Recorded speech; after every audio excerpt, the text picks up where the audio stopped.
Yeah, what's going on, beautiful people? It's your homie DJ Be Easy giving you another episode of the Mixup podcast. And we got a very special guest in the studio, Holly Woods from Pole Control Studio, owner, instructor, and also employee. That's right, I employ myself. I am definitely recession-proof. Oh my goodness. Shu, how are you doing on this lovely Wednesday? I am so happy to be here. It is a blessing to be here. The tides have changed, and you can tell with the whole economy going back and forth in this wild wave that we've been dealing with. I've been surfing it, and it's been quite an interesting ride. Sure. I hope everything's not going to be as interesting as last night's debate. Oh my God. Because I feel like there was a lot of back and forth for the wrong reasons. I felt like I was watching a tennis match, and I just wanted to see somebody scream love out of nowhere. Just out of nowhere, I wanted a drag queen to scream out and say, "Say love!" That's how I saw the whole thing panning out. But literally, it was like the worst display of a debate that I've ever seen in my life. And as a political fan, I saw it more as a boxing match. So that's pretty much what they advertised, and that's what we got. The American people got to see some swinging, some punching, and some nat in the boo-boo.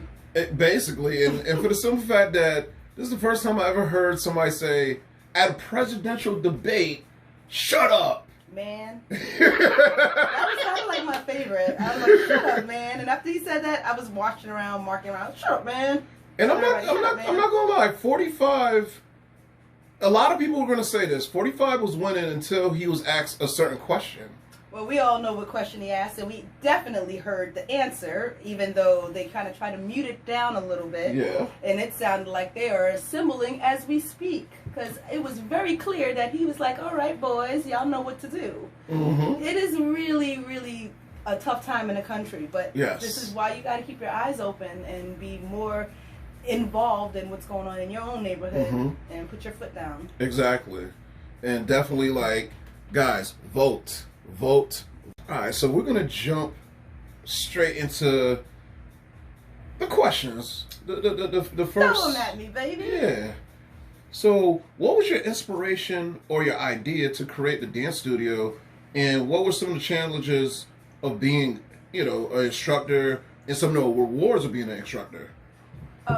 Well, the idea came about from myself and a couple of the dancers that performed at Minx, but at that time was the Gold Club. Okay. And being a performer, a lot of the girls had a concept of kind of creating their own little Sin City. Yeah. And they're like, we need to have our own style of club. And then it eventually turned into no club and turned into just, we need to teach people what they're doing on stage. Wow. So it started off with like an idea of wanting to help each other. Yes. And seeing that there was a lack of education just coming into the adult entertainment industry. And it's not like how it is today where you have rappers kind of like teaching girls what they're supposed to do at the strip clubs. This was nothing. The only rappers we had was like Uncle Luke, and you know what he was telling us.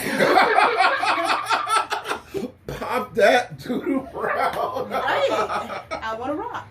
So we understood from the male's perspective of what their needs were, but as far as entertainers, we had plenty of female patrons that come to see us perform. So we wanted to have more of a performance venue style for the clubs, but unfortunately that's not really embraced in most adult establishments. They don't like the idea of formulation because it looks like we're unionizing.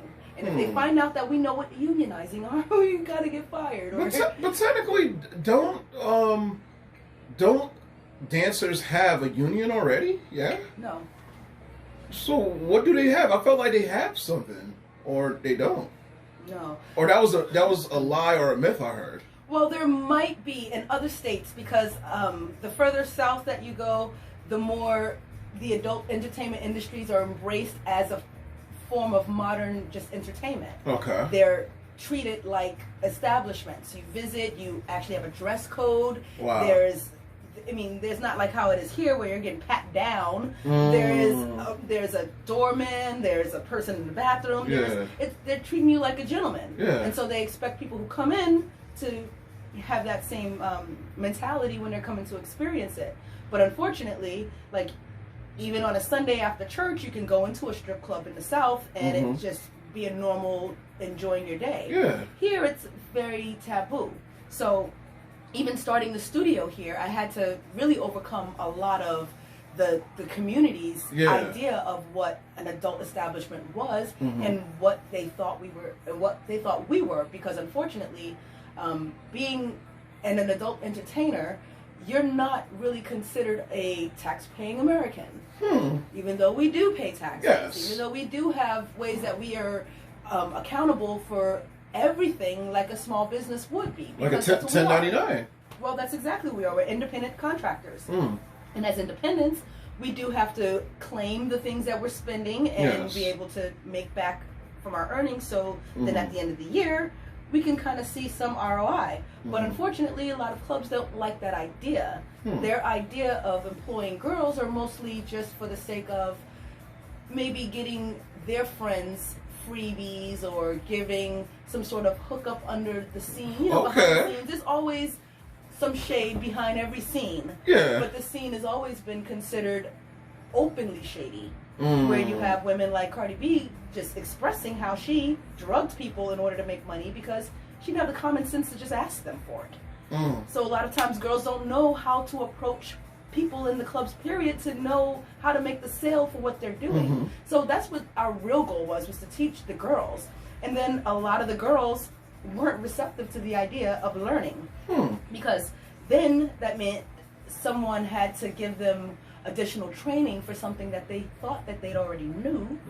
Or the club would have to pay for something that they thought that they already had qualified. So if the patrons at the club are getting more than they bargained for, or getting less than they're bargained for, you have to look at the club and seeing how are they valuing the people that they're hiring, and how are they vetting the people who are coming in for these jobs. Are they girls who are just desperate and need money, or are there people who actually know what they're doing for a job because this is an establishment? And it's supposed to be an art, because the thing is, anytime you go to the set establishment or whatnot, like, you're supposed to be feeling like you're in a sense, right? Like, you know, if you're a guy or girl coming through to watch a dancer or even get a lap dance, you want to feel like you're in a whole different world from your 9 to 5 or whatever was going on at your house. You just want to escape.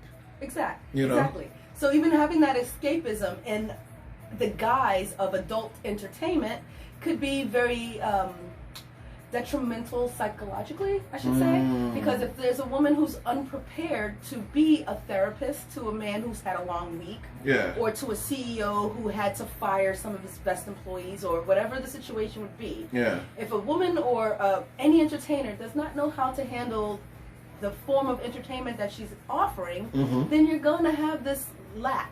And the people who are coming there for an escape, they're doing more work. You're getting more women that are coming complaining about what they don't have and what that girl did and how all is a horrible tack. Or it's tacky that the adult entertainers have now lost any interest in what their job is. They're more interested in playing Candy Crush than actually dancing on stage. It's unfortunate, but I've seen it with my own 2 eyes, being a dancer myself, even just recently, being in the clubs and seeing the girls have very little motivation to do anything. And I can't blame the customers, because the customers are going to pretty much manipulate the situation for themselves to make it benefit them. But the girls should know what their jobs are so they can also play the game. And the thing is like, the game, like, a lot of times when it comes down to the establishment, is sheer psychology. Correct. You know, so in a sense, like, I will never say any names on air and whatnot. Maybe. But there's, 2 women that I know that are in the industry that literally they have, a set of regulars that just come through so they can just have a conversation. That's kind of what it's supposed to be. Yeah. Like, conversation with, a little bit of dancing and stuff like that. I mean, they know what their job is. Yes. And the customers truly appreciate them for actually being there and doing their job. Mm-hmm. They're not there to do anything else. They're not there to promise them the world or take them home or give them their next family. They're not there to do any of those things. Yeah. If anything, we are your therapist, and we're your beauty advisors and your love advisors and your sex advisors. Like, we are there for you in a friend's sake, but more of as a guardian or as a guidance. Yes. Because unfortunately, a lot of women don't have this stage of growth where we have a comfortability just expressing our sexual needs. Mm-hmm. And so unfortunately, the clubs are invented for those who don't have to mention what their needs are. Often they're the men who don't want to speak what their needs are, and they're making it really obvious that they're just there to enjoy the time. However the time unfolds, a lot of girls don't see that as the same value because they tend to value time and equate it to sex. And there we have the misinterpretation. Yes. That's why I wrote the book that's coming out soon, to really break everything down and help people understand that there is a difference. If you are selling sex, you are a prostitute. Just get over it. Understand that that is what you're doing. But pay the taxes and do what the law says if you're going to be a prostitute. Get yourself checked. There's a process to this shit. You can't just walk around and think that you're gonna be a hot thought because city girls told you to. Wow. You don't get to go into the strip club and just drop it on some guy because he's got money like that. It's not gonna work like that, honey. Oh my goodness. No, you're gonna have to determine who you are and what you're offering. And if you are offering sex, just know that that is what you are. Accept it. So what's the difference between a prostitute and an escort? I mean, well, honestly, it's on the same realm in the same job description. Escort has a little bit more of a vetting process, I should say. They do have an opportunity to have more recurring customers and make it more of a business where it's more like an arrangement. Okay. So that's kind of like almost getting into the realm of sugar daddy, but you're not supposed to sleep with your sugar daddy. But if you're sleeping with someone, you are an escort, and that's the realm of that relationship. But if you have many relationships and you're creating this based on a client book, then you're a prostitute. And it's okay. You've got to accept that these are the titles and do that job where it goes. And don't do it in a strip club because that's not where you're supposed to do it. And it ruins the job when girls are actually being dancers because they don't know that that's what they're supposed to do, especially when the new girls come along and they're assuming, oh, well, that's how I have to make money. I have to do extras. I have to put myself out there. You don't have to make any compromise. You know what? There is an establishment that I will leave nameless that has a name in Connecticut about, stuff that you just said. Okay. And we're just going to leave it alone. So that's how we're going to leave that then. Yes, there are places that will allow things to go to I guess they will tarnish the idea of what they're offering for the sake of mending those ties. However, those clubs tend to get a lot more backlash too. You get the girls who will end up getting a disease or having some trouble with a customer because he's too aggressive because they didn't play a game. They sold a service. When you sell a service, there's a guarantee that's supposed to come with a service. I mean, not a receipt, but there's a guarantee. But that's not what you're selling in a strip club. You're selling, like you mentioned earlier, the fantasy. And when people don't understand what that truly is, especially if you're a dancer and your job is to do that, then they tend to compromise themselves. And I can't knock them for doing that because it's unfortunate that there's nobody to train them. There is no house mom or godmother or anybody in the club that says, these are the rules, this is what you do, and this is how you follow it, and this is how you make money. And when you're ready to retire, call Hollywood. Nobody sells them, but nobody says anything. Because what I was going to say is, like, that was a beautiful thing that you did for the ladies at the Old Gold Club and Mix. Like, guidance. Right. Because a lot of them don't have guidance, and a lot of them, I don't want to just say everybody gets hooked on something, but it's true, we do. You got to realize too, humans have habits, and when you have habits, you either find ways to give yourself more of what you think you need within that habit, or find something to replace it so you can still get the same high that you would normally get. Dancers, we get a retail habit. We tend to shop and buy things that we normally wouldn't, or the things that we always said we would buy one day.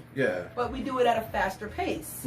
My first few years dancing, I bought about 2 houses, a few cars, over, it's called an audit.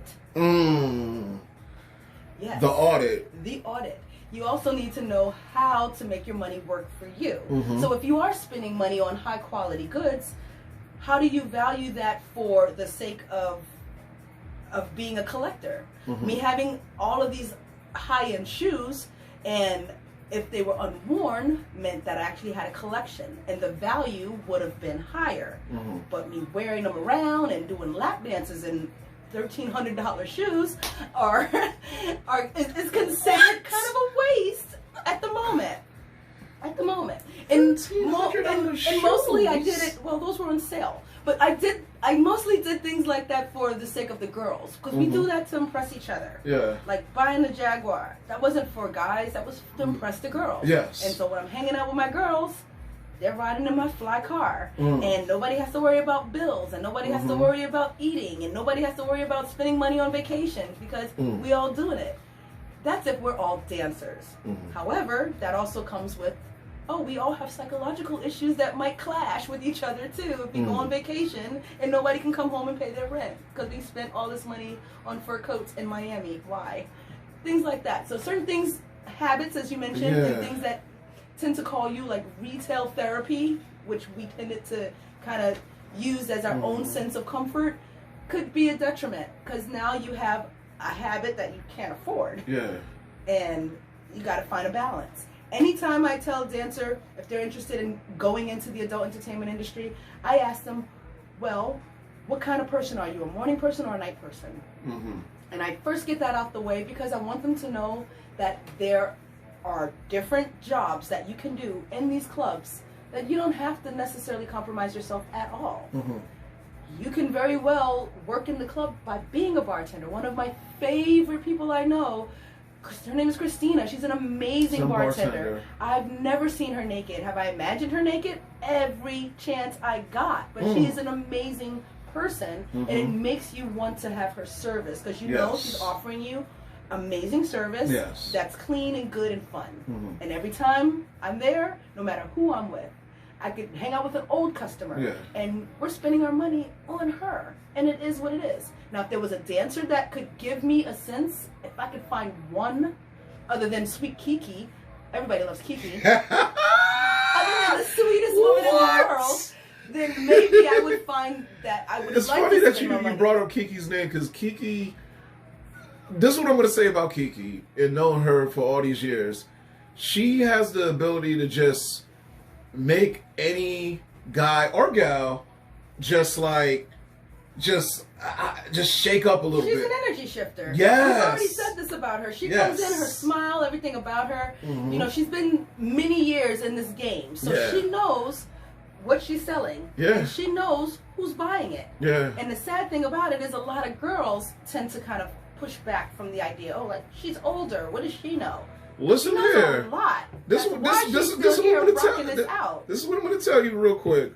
During my college years, CCSU and all of that, I went to the establishment, and she's the first person that literally, like, because usually when I'm just chilling with the boys at the bar, at the establishment and whatnot, I'm cooling, but there's times I have to run away from her, because I already know whatever money in my pocket is going to her. Going straight to you. Right. And my boys laugh at me like, you have no self-control around her. I don't know what it is. She just knows how to, like... She knows how to do her job. Yes. And she does it well. Yes. I love Kiki for that. She knows how to entice you. She knows how to make you laugh. She knows how to scare you. That's what it is. She's an entertainer. Yeah. And that's the sad thing about it. Like, a lot of girls don't come from that kind of stock.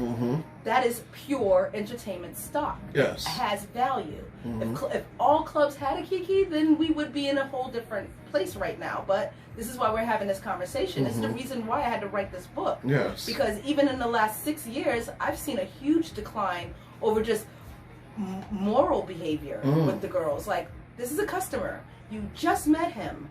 You are in his pants with your face in the champagne room when all we had to do was step on him. Like, he clearly had a goal of coming in here and being humiliated and having fun with women who were more dominant, but you decided to suck his dick because you didn't know how to talk to him or ask him what he wanted. I've seen it with my own eyes. Wow. Sorry, radio fans. That's happened. Yes. And I have seen it with my own 2 eyes. Yeah. But I've also seen beautiful things happen from the clubs. I've seen relationships blossom. People who've met, and next thing you know, girls never working there again, married some doctor or whatever, farmer, whomever, that she met at the club. And he's happy, she's happy, they're happy. And that's what, and at the end of the day, you just want your happiness. That's initially the goal. That's it. And that's only if you're single. Because when you come in there married, then you kind of have too much on your plate. And unfortunately, if a guy's in there married and he's putting you up in these compromising positions of having you help him get out of the situation, you're no longer a therapist. You're now a home wrecker. And it's a whole different situation. You don't want to be put in that either. Because what happens when you want your happily ever after? Your karma's coming back in home wrecking. And she's going to come back with some really long nails and some crazy hair and some lashes that go to her knees. And you're going to like, what the hell is Snuffleupagus doing here? Yo, that's the energy of karma is the realest. Isn't it? Oh my goodness. Hold on. We talked about the real stuff in the clubs. Let's talk about the health benefits and the life benefits of learning pole dancing and the aerial arts. Okay, so now that's outside of the club. The arts is honestly to help the dancers. Yes. But even the 13 years I've been in business, I've possibly had a handful of those dancers that actually come to take a class. I get Say that one more time. Handful. Handful of the dancers learning how to just, No. Rewind. A handful of dancers that will actually walk through my door. Wow. To just come in to take a class.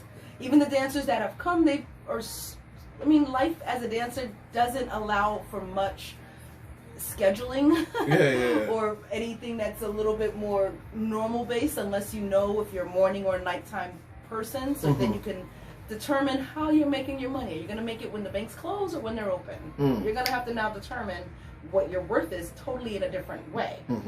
But I didn't get a lot of the dancers to become members and take classes seriously. I get the doctors, the teachers, the lawyers, the judges, the house moms, the students, the women who are all career-minded.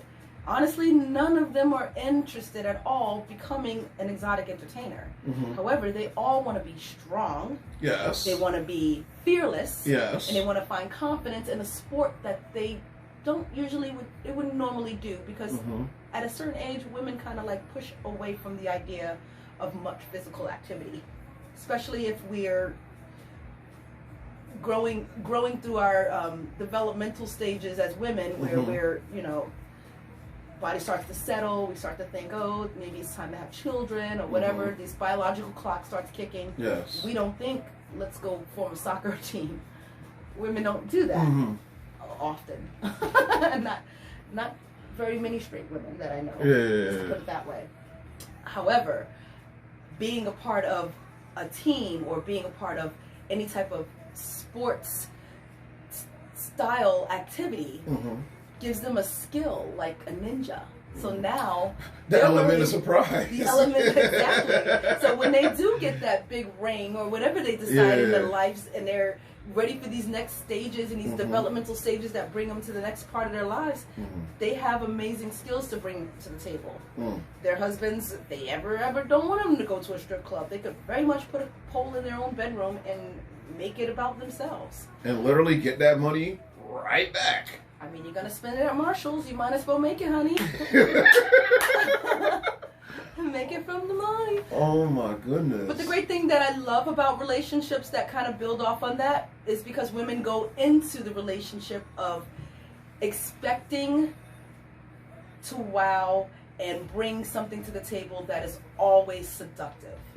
Often we think, oh, let me just wear some lingerie. And now girls have gotten so lazy where they're like, let me get some butt implants. Like they've gotten so to the point where they want to give you the sense of the fantasy that they don't want to do any of the work for it. Don't they understand you could get that butt by just doing a certain amount of squats a day? Well, you got to do some weighted squats. They don't like that idea. And then if I turn it into a sexual thing, it becomes something more too. So now you got to get your squat on, because you're talking about being a mom and being a wife and all of these things. Like, okay, it comes with 1,000 squats a day. Some form. You're going to pick up a kid, or you're going to sit on a... It's the realest. While you're sipping on your tea. It's the realest. It's the realest. Oh my goodness. We have to get over the idea that we're so sexually deprived, because often we don't go into a relationship with our own sexual needs being out there. We often go into a relationship knowing that this gentleman likes sex and I'm just going to do what he likes. And I'll figure out what it is, because that's how life works. It doesn't work that way. It's a lot of communication, and your needs should be first, because if you're with anybody who likes sex, they want to please you, not themselves. Exactly. They can please themselves on their own. They pretty much made that known before they met you. Yeah. Their goal is to please you. And if you have that sense and confidence in yourself that you want to explore and be explored, then yeah, you'll get yourself a nice little Lewis and Clark expedition going on with your new man. It could be definitely detrimental if you're not open to the idea of experimenting that. Open-mindedness and proper communication can bring relationships to a whole different level, because there's a lot of times in this country, a lot of people are selfish. A lot of people are self-centered. So to go into a relationship with an open mind and practice and proper communication, any relationship could be saved or elevate to a whole different level that, you know, people don't even think that their relationship could be that good because they're paying attention too much on 90 Day Fiancé and all these other shows. And it's like, wow, this is what life is. No, you can make it however you want to make it. Well, we live in an instantaneous world, and I mean, a lot of the reality television has pretty much little to the imagination of how a relationship should start, how courting should behave, how people should behave. Yeah. It is honestly just, oh, let me have your number. All right, here's my number. Oh, all right, they're never going to call you. They're just going to text you. All right, let's get together. All right, we're together. All right, let's chill. What's chilling?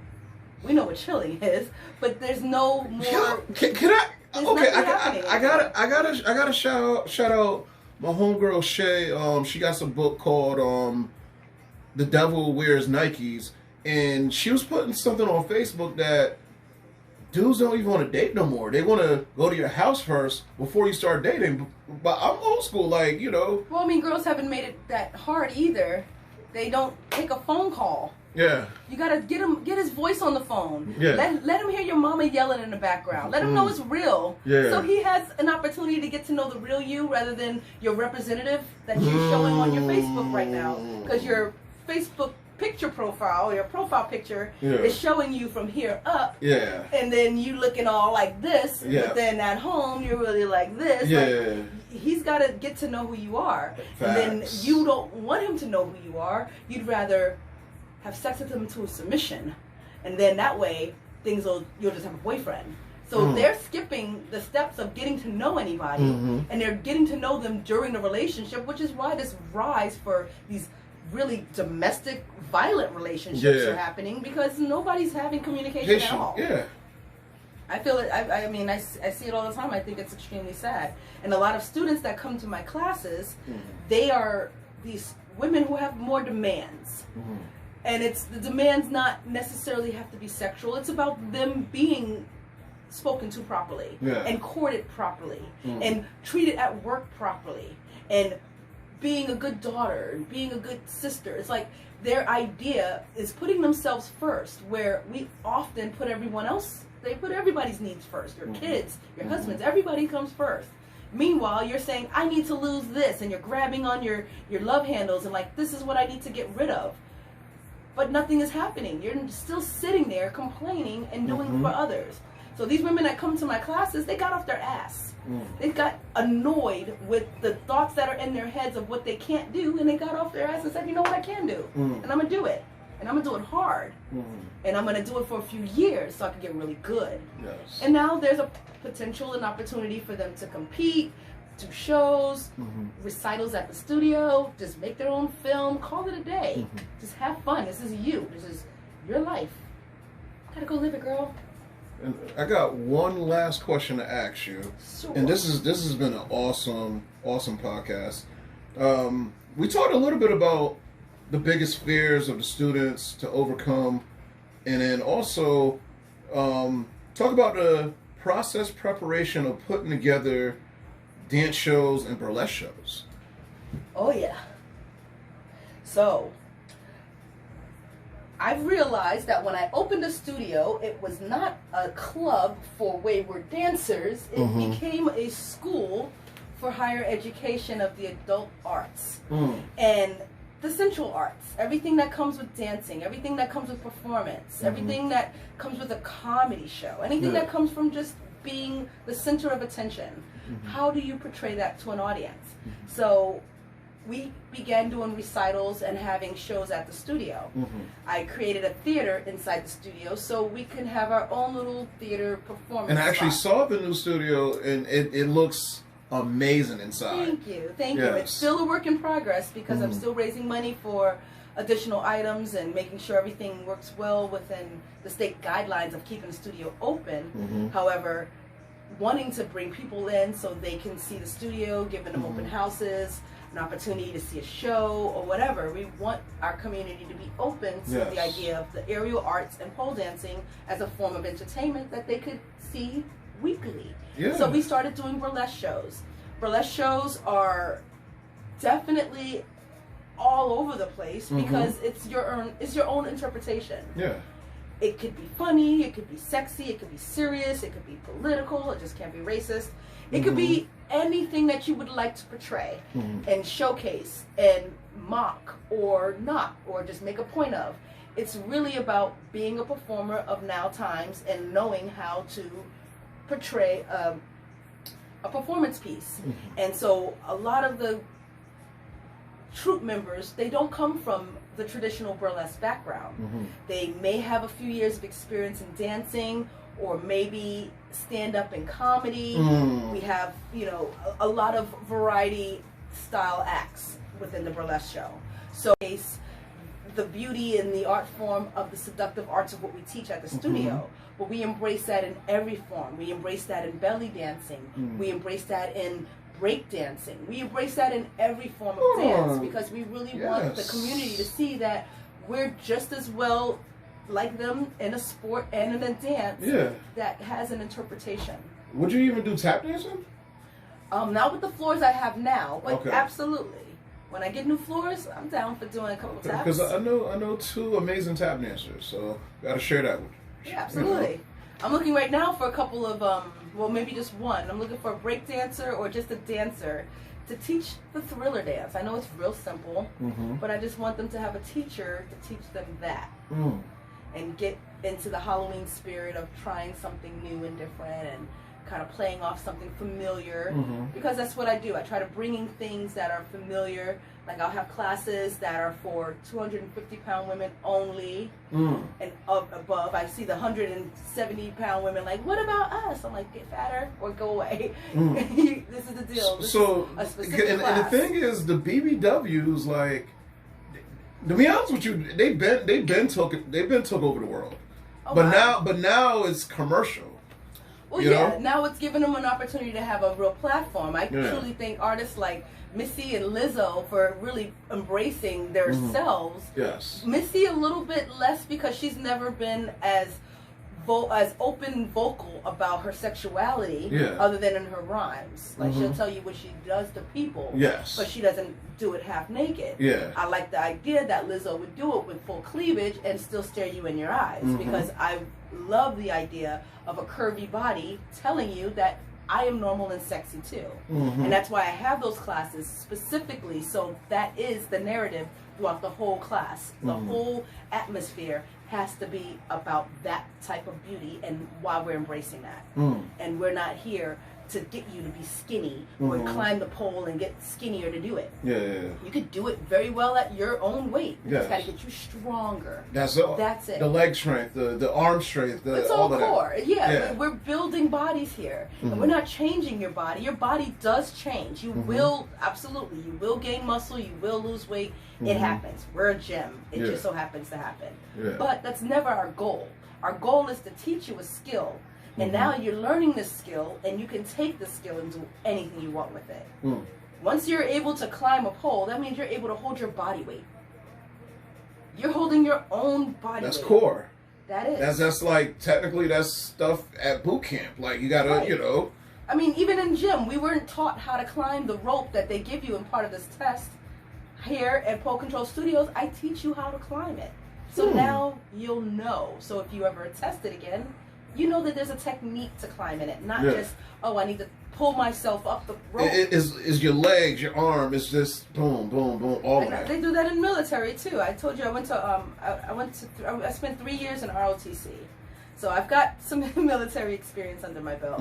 And I've got a few awesome accolades under my belt too I don't choose to brag about. Yes. But with that said, I understand how important it is to have classes and a curriculum and have an order. And everything in my classes, everything about my studio actually has a progression and a regression for those who may not have had the strength or have been taught those skills yet, but we always have a beginning session to start with. That's why I suggest taking the intro class. That way it gives the students an opportunity to figure out where level they'd like to be in, if they were at a higher level. Or if they are in a lower level, then they can see how many different style classes that'll help get them there faster. So I try to make it really transparent. Nothing is hidden. Our prices are right there. After your intro class, we give you a deal, so you might save $100 right there just on a pass, or even more. We want you in the studio if this is a place you feel you belong. If this isn't a good fit for you, I'm not here to force you to like us.